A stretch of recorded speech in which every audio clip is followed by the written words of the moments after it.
Students, आज हम देखते हैं अगला टॉपिक सहसंबंध कॉरिलेशन।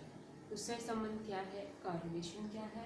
तो दो श्रेणियों में या दो सीरीज बोल दीजिए या दो क्लास ग्रुप बोल दीजिए, उनमें आपस में जो सहसंबंध है उसको हम कहेंगे सहसंबंध। जैसे मान लीजिए कि किसी प्रोडक्ट की प्राइस इंक्रीज होती है तो उससे उसकी डिमांड या सप्लाई पे क्या फ़र्क पड़ रहा है, या प्राइस से डिमांड उन दोनों के बीच का अगर रिलेशन की बात करें तो उसको हम कहेंगे सहसंबंध। की प्राइस बढ़ेगी, डिमांड जो है वो कम होगी और सप्लाई जो है वो क्या होगी, बढ़ जाएगी उसमें। तो वो क्या हो गया, कॉरिलेशन। इस अगर अपन बात करें तो दो श्रेणियों में साथ साथ परिवर्तन होने की गणितीय माप ही सहसंबंध है। या अगर अपन एज पर एयर बोर्डिगटन की परिभाषा लें तो वो कहते हैं कि whenever some definite connection exists between two or more groups, classes or series of data, there is said to be correlation। तो शॉर्ट एंड स्वीट में अगर हम बात करें तो दो सीरीज में अगर साथ साथ परिवर्तन हो रहा है, साथ साथ चेंज हो रहा है, तो उस परिवर्तन की गणितीय जो माप है, मैथमेटिकल जो मेजर है, उसको हम कहेंगे कॉरिलेशन। जैसे मान लीजिए कि वर्षा जो है उसकी मात्रा में वृद्धि हुई तो प्रोडक्शन पे क्या फर्क पड़ा, ठीक है। या जो वर्कर्स है उनकी एफिशिएंसी बढ़ी तो प्रोडक्शन पे क्या फर्क पड़ा, तो वो क्या है, कॉरिलेशन है। अब कितने टाइप का होता है कॉरिलेशन, प्रकार क्या है, तो उसमें देखिए तीन आधार लिए जाते हैं। एक तो होता है परिवर्तन की दिशा के आधार पर, ठीक है। तो चेंजेस के डायरेक्शन क्या है, तो एक उसके आधार पर दो भागों में बांटा जाता है, धनात्मक सहसंबंध और ऋणात्मक सहसंबंध, पॉजिटिव कॉरिलेशन और नेगेटिव कॉरिलेशन।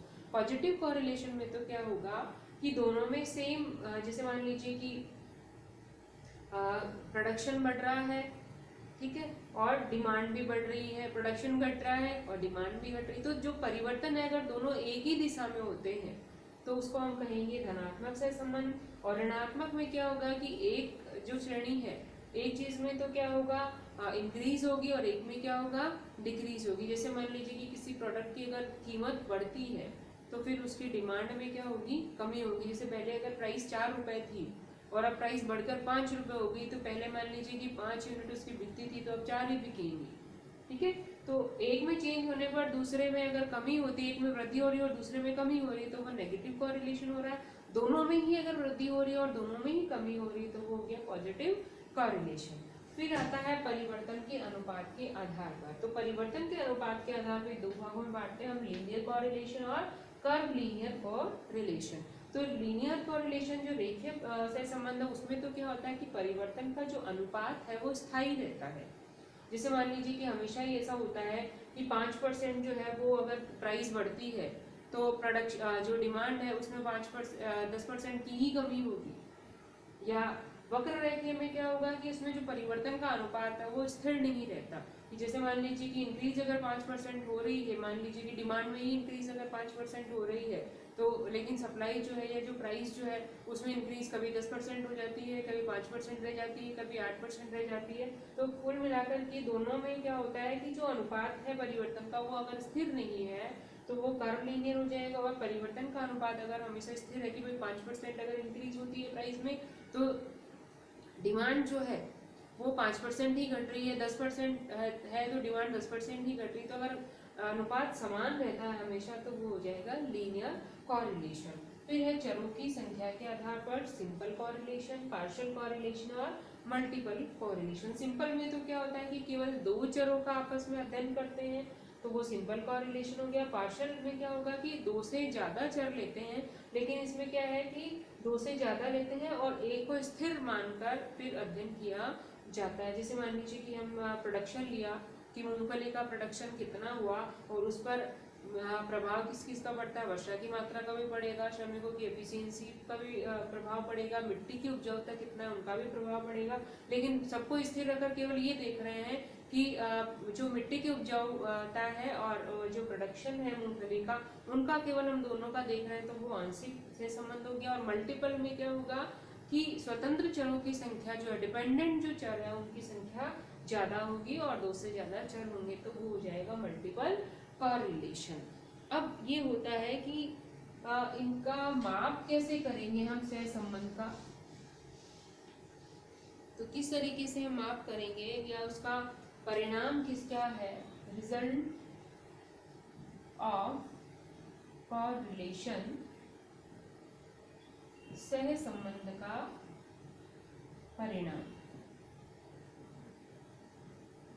तो इसमें देखिए दो टाइप के आपके कॉरिलेशन मेनली देखे जाएंगे, पॉजिटिव और एंड नेगेटिव, धनात्मक सहसंबंध और ऋणात्मक सहसंबंध। तो जो रिजल्ट है वो पूर्ण सहसंबंध होगा, परफेक्ट कोरिलेशन जो है। पूर्ण सहसंबंध कब होगा, जब दोनों श्रेणियों में अगर पॉजिटिव तो कब होगा जब +1 आपका आंसर आ रहा है कोरिलेशन का, और नेगेटिव कब होगा जब -1 है।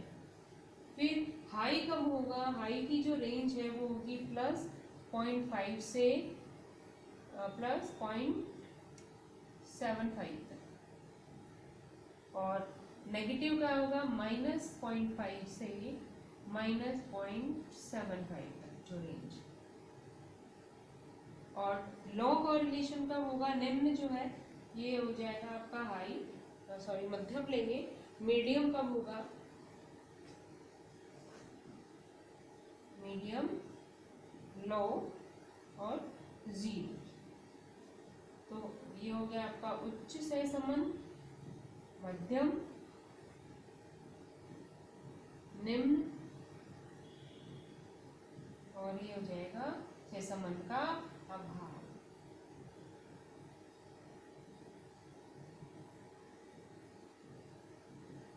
मध्यम होगा आपका +0.25 से 0.5 तक, और -0.25 से -0.5 तक ये मीडियम होगा। और लो हो जाएगा आपका 0 से 0.25 तक,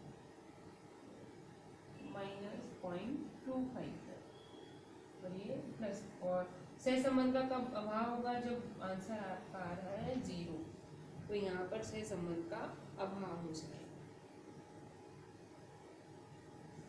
तो ये है आपका सहसंबंध का परिणाम +1। तो जो परफेक्ट कब होगा, या तो आपका आंसर आ रहा है +1 तो वो धनात्मक हो गया, -1 आ रहा है तो वो नेगेटिव हो गया। हाई होगा 0.5 से लेके 0.75 तक, प्लस में है तो पॉजिटिव, माइनस में तो नेगेटिव। मीडियम होगा +0.25 से 0.5 तक, और लो होगा 0.01 ले लो आप, चाहे क्योंकि 0 1 उसमें लेते हैं, 0.01 से -0.25 तक ये लो हो गया। और सहसंबंध का अभाव कब होगा, जब आपका आंसर आ रहा है 0। तो ये इसका परिणाम है, रिजल्ट है। अब ये जो +1 आ रहा है या 0 आ रहा है, 0.5 आ रहा है, उसकी कैलकुलेशन हम कैसे करेंगे, या मेथड्स जो है वो कौन कौन से हैं कॉरिलेशन के मेजरमेंट के लिए। तो मेथड्स ऑफ कॉरिलेशन, तो इसमें देखिए ग्राफिकल मेथड भी है और मैथमेटिकल मेथड्स भी है। तो हम पहले इसमें देखेंगे मैथमेटिकल मेथड्स, गणितीय विधियां।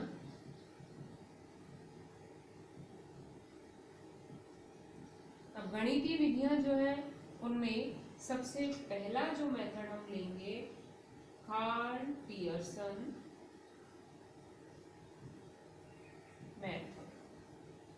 अब कार्ल पियर्सन का जो सहसंबंध की जो विधि है उसमें 3 मेथड से जो है वो कैलकुलेशन होता है। फर्स्ट होता है डायरेक्ट मेथड, इसमें फर्स्ट है डायरेक्ट मेथड। सेकंड इसमें मेथड होता है शॉर्टकट मेथड।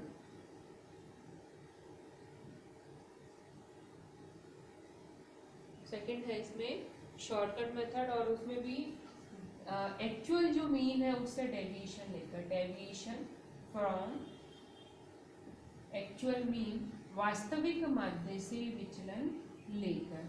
और थर्ड भी जो है वो शॉर्टकट ही है, लेकिन उसमें डेविएशन हम लेंगे, डेविएशन फ्रॉम अज्यूम्ड मीन, काल्पनिक माध्य से विचलन लेकर। तो ये 3 विधियां कार्ल पियर्सन की हैं।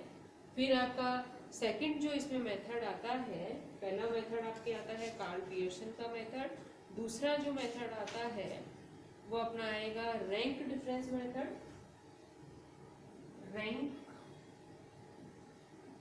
डिफरेंस मेथड, क्रमांतर विधि, क्रमांतर विधि, रैंक डिफरेंस मेथड, और थर्ड मेथड जो आप इसमें देखेंगे वो देखेंगे संगामी विचलन रीति, संगामी विचलन रीति, concurrent deviation method, deviation method, संगामी विचलन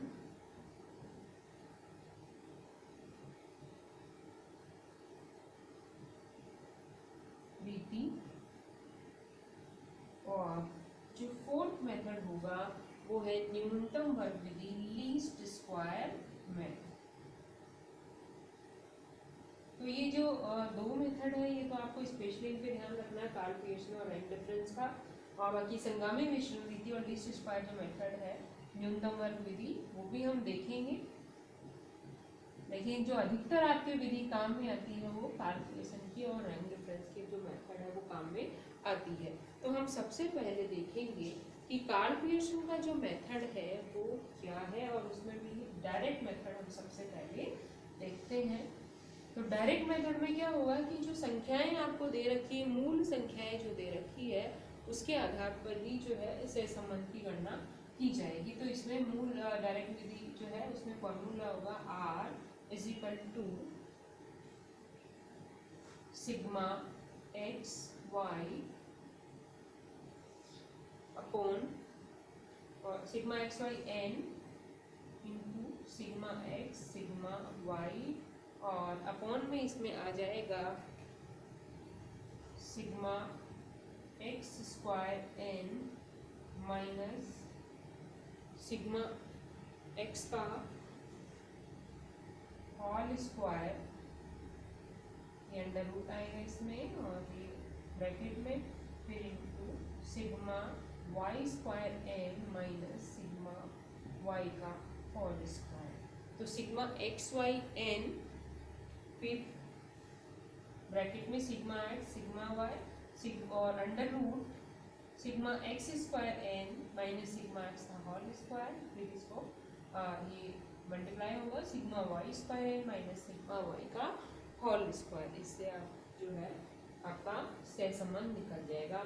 एक्स वाई और ये क्या है ओरिजिनल वैल्यू, दो सीरीज में आपको सहसंबंध देखना है तो ये उस तरीके से आपको निकालना होगा।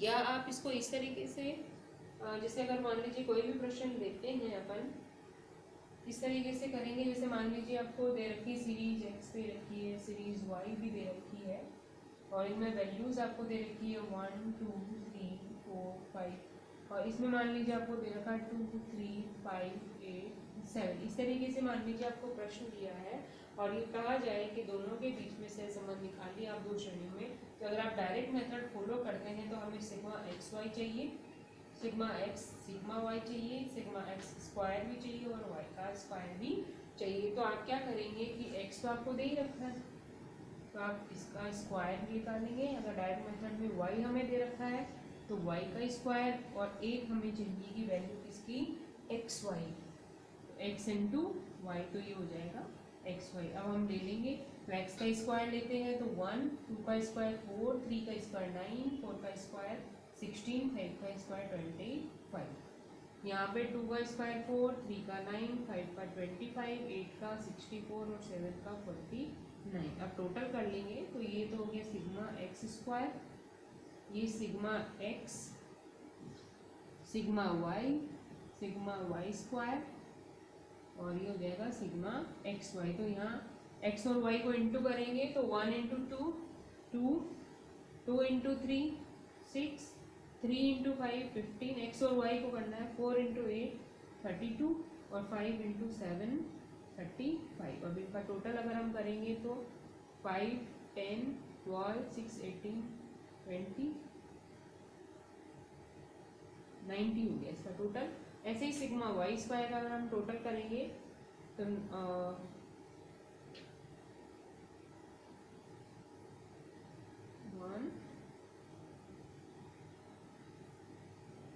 151 हो गया।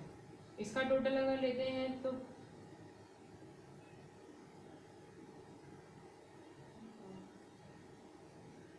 25, और इसका टोटल अगर हम लें तो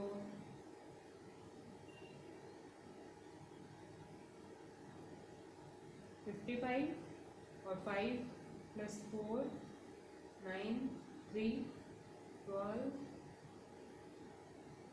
15। तो ये इस तरीके से आप कर लोगे और फिर फॉर्मूला में आपको वैल्यू लिखनी है। सिग्मा एक्स वाई कितना आया हमारा 90, एन कितना है, एन है 1 2 3 4 5। द नंबर ऑफ जो है वेरिएबल्स कितनी है तो 5, तो 90 × 5 इंटू सिग्मा एक्स कितना है आपका, सिग्मा एक्स है 15 इंटू सिग्मा वाई हमारा है 25 इंटू है ये, और इसी तरीके से √ सिग्मा एक्स स्क्वायर कितना है हमारा 55 और एन कितना है 5 माइनस सिग्मा एक्स का होल स्क्वायर है 50, सिग्मा एक्स कितना हमारा 15 उसका होल स्क्वायर, ये ब्रैकेट में कर दो और फिर ये ब्रैकेट, इसमें सिग्मा वाई स्क्वायर है हमारा 151 इंटू एन है हमारा 5 माइनस सिग्मा वाई जो है वो 25 और उसका होल स्क्वायर। अब इसको सॉल्व कर देंगे तो वो क्या आ जाएगा आपका कॉरिलेशन, और अगर वो प्लस में आ रहा है तो पॉजिटिव है, और अगर माइनस में आ रहा है तो वो नेगेटिव कॉरिलेशन हो जाएगा। यहाँ पे ये यहाँ पे सिग्मा ये माइनस का साइन भी ध्यान रखना है, इस तरीके से होगा। इसमें पहले ये सॉल्व होगा, जैसे 55 × 5 और ये 15 का स्क्वायर, और फिर उसका आपको निकालना है। तो इस तरीके से जो है वो डायरेक्ट मेथड में कैलकुलेशन करना है। फिर अगर हम अज्यूम्ड मीन से करते हैं या एक्चुअल मीन से करते हैं तो वो कैलकुलेशन कैसे होगा वो हम देखेंगे नेक्स्ट वीडियो में। Thank you.